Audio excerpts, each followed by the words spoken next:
السلام عليكم، معكم قناة سيراب ومرحبا بكم في فيديو جديد.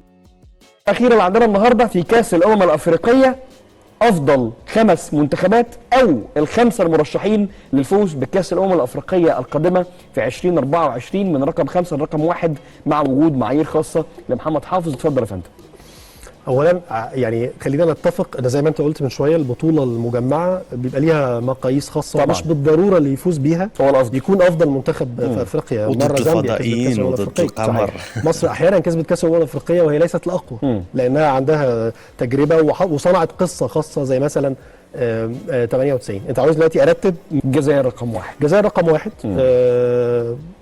وزي ما اتفقنا ده مجرد ترشيح. بسكواد كبير يعني قد برضه تكون هي الفروقات قليله مش كبيره جدا جدا. ما ممكن الماتش النهائي المغرب تكسب يعني بالظبط ده كده. احنا ناس بنتابع كوره وعارفين. لكن انا عاده ما بحبش الاختيارات السهله طبيعتي كده. فلو قلت لي قول لي توقعاتك مين يفوز بكاس العالم، هقول مثلا يعني لو قلت الواحد اختيار سهل البرازيل، فرنسا، المانيا. فالاختيار السهل هو المغرب، ولذلك انا مش هروح للاختيار السهل. هخلي المغرب في المركز الثاني، واتمنى الناس المغاربه ما يزعلوش مني. انا بحب جدا منتخب المغرب بدون منتخب منتخب المغرب في النهايه يعني 98. انا افتكر ان انا بكيت لما المغرب خرجت من الدور الاول. حقيقي كلنا كان منتخب عظيم جدا كلنا والله. لكن احنا بنتكلم على ترشيحات، فهرشح الجزائر للمركز الاول لاسباب كتير احنا اتكلمنا عليها في بدايه الحلقه، والمغرب في المركز الثاني. مين ميال طبعا مش عايز اقول انه المغرب تاني. اختياري الشخصي المغرب الثاني. اختياري الشخصي المغرب المركز الثاني في البطوله القادمه، وده في النهايه مجرد توقع قبل 3 شهور من البطوله. يعني انت متخيل ان ولا يعني ابدا مفهوم. انا متخيل انه النهائي الاصعب على الاطلاق في افريقيا الجزائر ومغرب. يعني النهائي الاشرس على الاطلاق على الورق.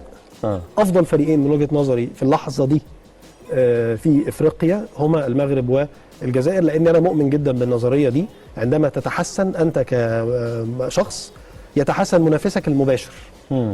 لو عايزين نقيسها في مصر عندنا، الاهلي السنه اللي فاتت حقق كل الالقاب الممكنه. ليه؟ لانه الزمالك كسب الدوري اخر سنتين قبليه.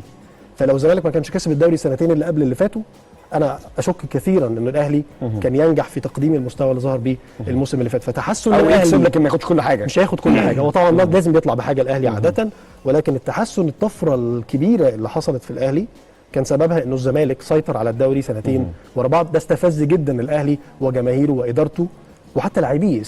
حصل استنفار للهمم بشكل مختلف. انا مؤمن بده، وبالتالي اتوقع انه صعود الجزائر في البطوله القادمه وعوده الجزائر لمستواها الطبيعي وتنازل جمال بالماضي عن بعض معتقداته وسعيه الشديد للتغيير، لانه اصبح مقتنع تمام الاقتناع ان في منافس انا عايز اهزمه وهو المدايته، وسعيه الشديد للتغيير لانه اصبح مقتنع تمام الاقتناع ان في منافس انا عايز اهزمه وهو المنتخب المغربي، اللي بيمثل بالنسبه للجزائر ابرز منافس اعتقد شخصيا قبل مصر كمان. اوكي. ليه؟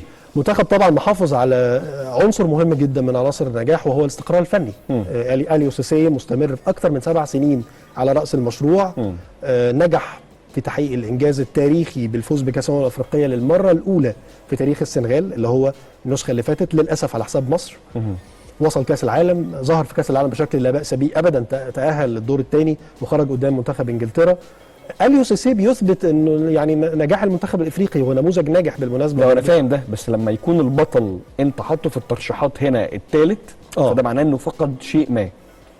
فقد شيء مهم، وهو انه اي منافس بيلعب السنغال دلوقتي بيلعب السنغال على انها الفريق الاقوى او حامل اللقب، وبالتالي بيبقى ليه استعدادات خاصه دايما. دايما انت لما بتبقى البطل طبيعي الكيرف بينزل شويه. شفت ايطاليا في كاس اوروبا اللي فاتت، خلاص بقى كسبت كاس خلاص بقى وما تاهلتش لكاس العالم للاسف الشديد. احنا الاثنين امال ايه؟ بس ايه؟ فدايما المنتخب اللي بيحقق انجاز كبير عاده بيواجه صعوبات اكبر في البطوله الثانيه. وفي نقطه مش عاوزين نغفلها، انه برغم انه السنغال هي حامل اللقب واحد اقوى المنتخبات الافريقيه في السنين الاخيره، لكن على الورق ما نقدرش نختلف انه المغرب مثلا ترشيحات ليها اكبر من السنغال، برغم ان السنغال حامل اللقب. خش على التبحه. مصر في المربع الذهبي، لكن فيها وعليها في المربع. طبعا لو انت سالتني عن امنياتي الاجابه امنياتنا جميعا يعني. اتمنى منتخب مصر يتوج باللقب ويعود لقمه الكره الافريقيه. وانا متفائل بهذا المنتخب جدا.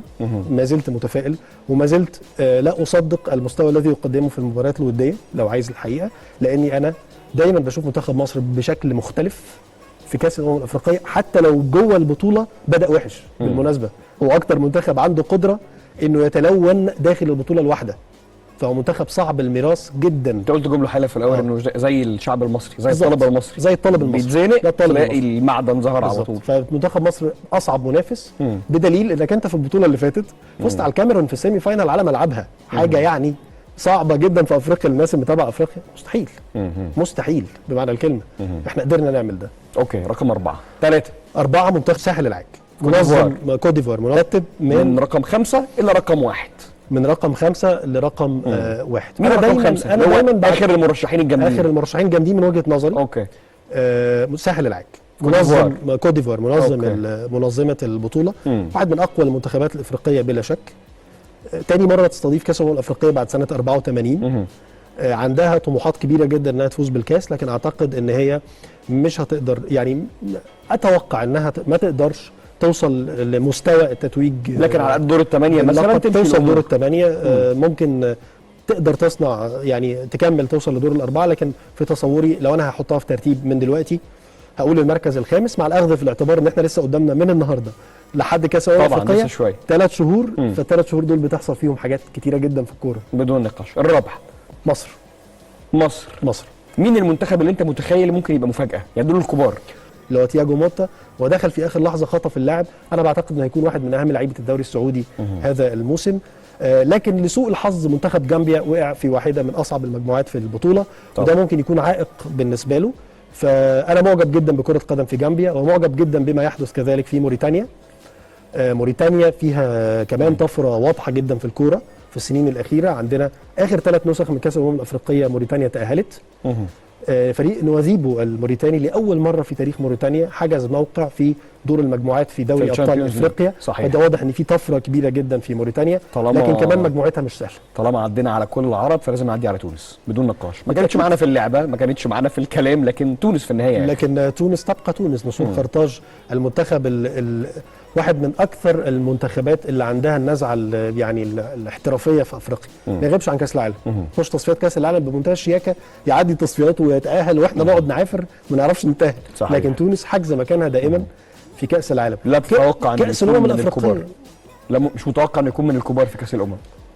ما اقدرش اقول ان تونس، ما اقدرش استبعد تونس. عارف ليه؟ لان تونس دائما تفاجئك. تونس البطوله اللي فاتت واجهت صعوبه شديده في المجموعات ضد جامبيا وضد مالي، لكن في دور ال16 واجهت، كان متاهله كثالث. خلي بالك، افضل توالد تونس قابلت متصدر المجموعه بتاعت مصر، وكان ساعتها منتخب نيجيريا، وفازت عليه. فتونس هو المنتخب الذي لا يمكن توقعه. لما يلعب منتخب كبير ممكن يفوز عليه. لكن مشكله تونس انها ممكن بتعاني امام منتخبات جنوب الصحراء. دي مشكله. كان هذا هو الفيديو ديال اليوم. خليو لي الاراء ديالكم في لي كومونتير. شنو بان لي